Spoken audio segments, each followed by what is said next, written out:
Hey, what's that? That was not as effective as I was hoping it would be. Oh! Welcome back to LeafGreen. Our kitty just killed someone. I just hope every Pokemon Let's Play doesn't end up like this, but it will. Because it's Pokemon and it's kind of long. Why is our kitty being the star performer right now? I'm the star of the fucking show. Don't you fucking forget it. Alright. Let's play hockey. Can we leave? Fuck. Sweet fuckle. It's a shit turd. Holy fuckles. Here comes Shuckle. Shit! More people! This is the last one, I think. I'm too introverted for this shit. Yeah, I'm actually a weird ambivert type of person. Meowth! It's like if I'm around too many people or too much social interaction, my energy runs out. But then I need to be alone to recharge. But then if I'm alone too long, my battery drains. So basically it's like constantly like being okay and not. Like that Meowth.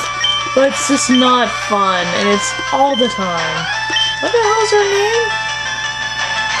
Dana. God, I can't pronounce Dana. We just killed her blueberry. I actually do probably have a story, but it's not involved Pokemon. Okay, tell a story then. It's a beautiful story that's approximately almost 11 years old now. Shit. It was June 2007. It was the last Monday of school. We had a neighbor across the street asking if we could have cat food. At the time, we owned a cat named Dave. Anyway. Anyway, she asked if we have any cat food. We thought for... Oh, that is Lavender Town. No. Not now, we need Dennis. We're not taking him to the cemetery yet. Yeah, but we knew they were gonna get 2 cats, but that wasn't for another month and a half. So it's like, why? And she said, there's another cat and her kitten in the bush next to their house. Actually, it was in front of their house. So I tell my mom, and we get this great music for this heartwarming story. Anyway, we go over and see there's this pretty silver tabby with her 3-month-old kitten who is still trying to nurse despite the fact that she's basically should be weaned at this point. She is. Oh, thank God, The nickname Raider. We can change Stravinsky's name. No, he has to be Curse Stravinsky forever. Curse Stravinsky forever. Horrible rockets. Yo, Trying to protect its child from tumor. That's the little one. Anyway.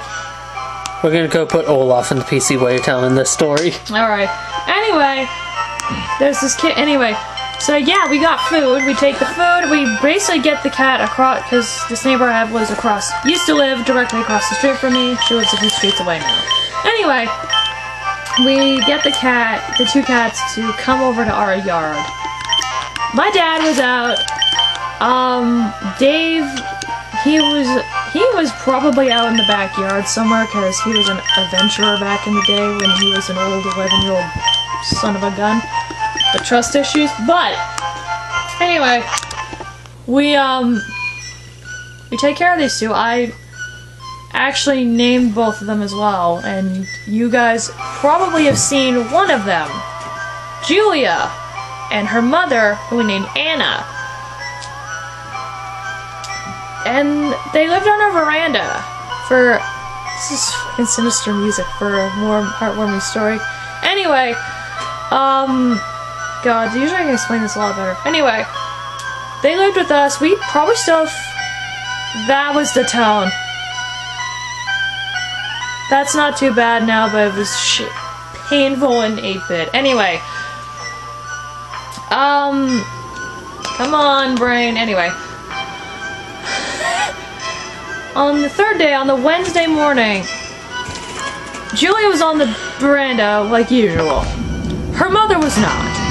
Her mother had left, walked away, leaving her little kitten on our doorstep to live with us. And she was a handful. I still have a photo of the first day she came into the house. So I let her in. It's like, her mother's not there. We gotta let her in. So she's basically for about a solid month, we've been trying to keep her and Dave in two different sides of the house. And she was a hyper kitten. She would like jump at me and stuff. I used to have a canopy above my bed. We had to take it down because she kept trying to get tangled in it. It was funny, but it was terrifying. It's like, please do that. That July, mid-July-ish, this massive dog. I think she's actually dead now. Her name was Natalia. Oh, what is it? Okay, but take a pause just so I can review this precious fox. Oh my god. I'm never gonna get anywhere with this story. Where are you? Shit, that's the W section. Vulpix! As it grows, Vulpix's tails will split to make more tails. It can control balls of fire. And it's unconscious. Anyway, this massive dog named Natalia. Huge. I'm not sure what kind of dog. I want to say maybe a Leon Berger, but I'm not sure. Anyway, she's young at this point. She belts into our yard. She's not on a leash. The owner does not give enough of a shit to put her on a leash. And she chases Dave. Julia, we had a shed. It was the doors were open, but Julia was just sitting there. She was completely fine the whole time. Anyway, our next door neighbor has a little, what is it called? A little thing. It's on her deck. It's like high poles with like fencing kind of across it where the grapes grow. Anyway, Dave climbed up one of those. He looked like an owl. Bonnie started schooling the guy. Fuck! I'm trying to tell a story. I know. Cock-blocking son of a... The fluid that comes out of muck is so toxic and kill plants and trees instantly. It is also endangered now due to the fact that, well, they're fixing garbage. Why muck and grime have evolved into lowland forms. Okay, continue. Anyway, Bonnie's giving this guy shit because he let his giant dog without a leash run rampage in her yard. He didn't care. He straight up didn't care. A little while later, Dave started having problems. Like, he was bleeding when we got my mom got the ladder to bring him down. And he's suffered a history of abuse, like, you prick his fur, he'll swat at you, you scratch his back, he'll swat at you. You touch his paws, he'll lift them up. He was abused as a little kitten in a barn by the kids there. Anyway, he started having problems, like, he kept vomiting his food before he could finish digesting it. He was bleeding, and literally a couple, I think maybe 2 weeks later, he had to go get put down. Yeah. Just like that. My mom cried. My dad said, you know, I could have done it because he doesn't really cry much, despite the fact that that was his cat. Like, it's like Sam now, that was his boy. But essentially, it was supposed to be, that's the story of where Julia came from. She was a stray who lived across the street. Man, this got really dark. It was supposed to be heartwarming, and it was, and then Dave died. He was actually like 11 to 13 years old.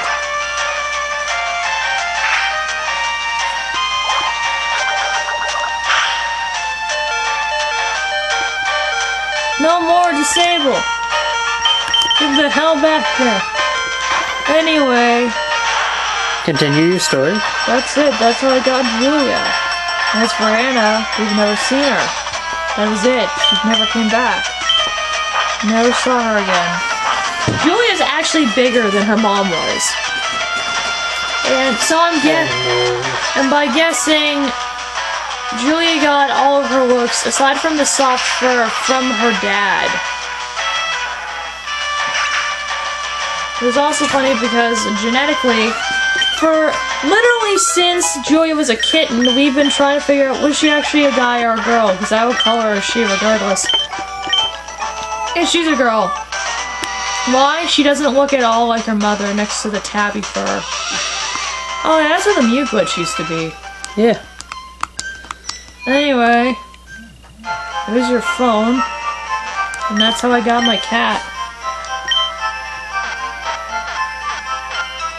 Next time on LeafGreen, maybe it was something a little more uplifting.